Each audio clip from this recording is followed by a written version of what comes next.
আমি কিন্তু টান টুন দিতে পারি না, দিতে পারি কি জ্ঞান দিতে পারি। কি দিতে পারি? জ্ঞান দিতে পারি। টান কিন্তু আমি বেশি দিতে পারি না। তাহলে থাকবে ইনশাআল্লাহ। আর আমাদের তাবারক কিন্তু এক্ষুনি দেওয়া হবে। কখন? আগে দেওয়া হবে তাবারক, তারপর জলসা হবে। ঠিক বললাম না? কারণ এখন জলসা দেখছি বিরাট বড় প্যান্ডেল, তখন এইসব প্যান্ডেল সব খুলতে হবে। তখন মানে আল্লাহর ওলিরা আকাশ থেকে নামবে নাকি? আরে কথা বলে না। এই যে বাজারে ঘুরছে সব আল্লাহর ওলিগুলো, এই আল্লাহর ওলিগুলো এসে সব জমে জমে ফেরেশতা হয়ে বসে যাবে। ওইসব আল্লাহর ওলিদেরকে আমি বলছি, যারা আমার কথা শুনছো, আমার কথা যাদের কানে পৌঁছাচ্ছে, প্রত্যেককে এই মাহফিলে আসার জন্য আমি আহ্বান করছি। আমি লক্ষ্য করব যে তাবারুকের সময় কে কে প্রবেশ করে। আমি নাম ধরে বলবো, অমুক ওটা তো তুমি জলসা শুনেছো, তাহলে তাবারুকের হক তোমার নয় তো। তাহলে তো হুজুরের দাওয়াত গেল এইবার নাকি?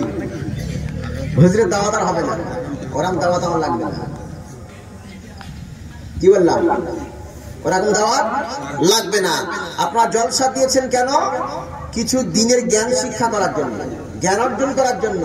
সেটা থেকে বঞ্চিত হয়ে যদি আপনারা ওই মেলায় ঘোরেন, বাজারে ঘোরেন, তাহলে তো এই মজলিসের মান রক্ষা হবে না, অপমান করা হবে। ওই জন্য প্রিয় যুবক ভাইরা, আমি সকলের কাছে করজোর নিবেদন করব, তোমরা সকলে এসে এই মাহফিলে বসে যাও। আমিও একজন যুবক, তুমি একজন যুবক, দুই যুবক মিলে কি করব? ইসলাম কায়েম করার চেষ্টা করবো ইনশাআল্লাহ।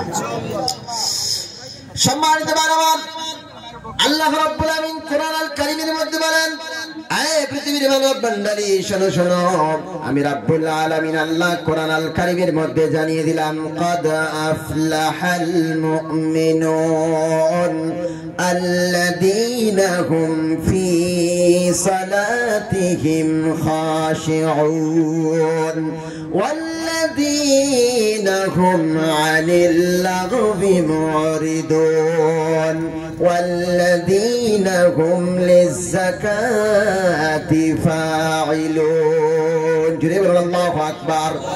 আরেকবার জোরে বলুন আল্লাহু আকবার। আল্লাহ রাব্বুল আমিন বলেন, আয়ে পৃথিবীর মানব বান্দালি শোনো শোনো, তোমরা যখন প্রথমবার ঈমান এনেছো, ঈমান আনার পরের দায়িত্ব হলো নামাজ কায়েম করা, নামাজ আদায় করা। কোন ব্যক্তি তখনই নামাজ পড়বে যখন সে ঈমান আনয়ন করবে। ঈমান আনার পরেই হবে নামাজের স্থান। জোরে বলুন সুবহানাল্লাহ। আরে ঈমান আগে আনতে হবে না, আগে নামাজ পড়তে হবে? ঈমান আনতে হবে না? তাহলে নামাজ কে পড়ে? মুসলমান পড়ে না কাফের পড়ে? আরে জোরে কর না। মুসলমান। মুসলমান নামাজ পড়ে। আর যারা নামাজ পড়ে না, তাহলে তারা কি? কাফের। তাহলে সমাজে তো লাখ লাখ মানুষ আছে যারা নামাজ পড়ে না, তারা কি কাফের? আরে কথা কয় না। নামধারী মুসলিম, বেনামাজি না? বেনামাজি। সম্মানিত আমার আল্লাহ রাব্বুল আমিন বলেন, নামাজ পড়া কি ঈমান আনতে হবে।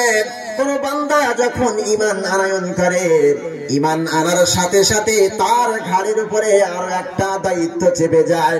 কোন বান্দা যদি জোহরের সময় গোসল করার পরে পড়ে লা ইলাহা ইল্লাল্লাহু মুহাম্মাদুর রাসূলুল্লাহ, জোহরের সময় ঈমান আনার পরে সাথে সাথে জোহরের সময়ে যে ওয়াক্তটা, ওই ওয়াক্তের সময় এসে তার উপরে জোহরের নামাজটা ফরজ হয়ে যায়। জোরে বলুন সুবহানাল্লাহ।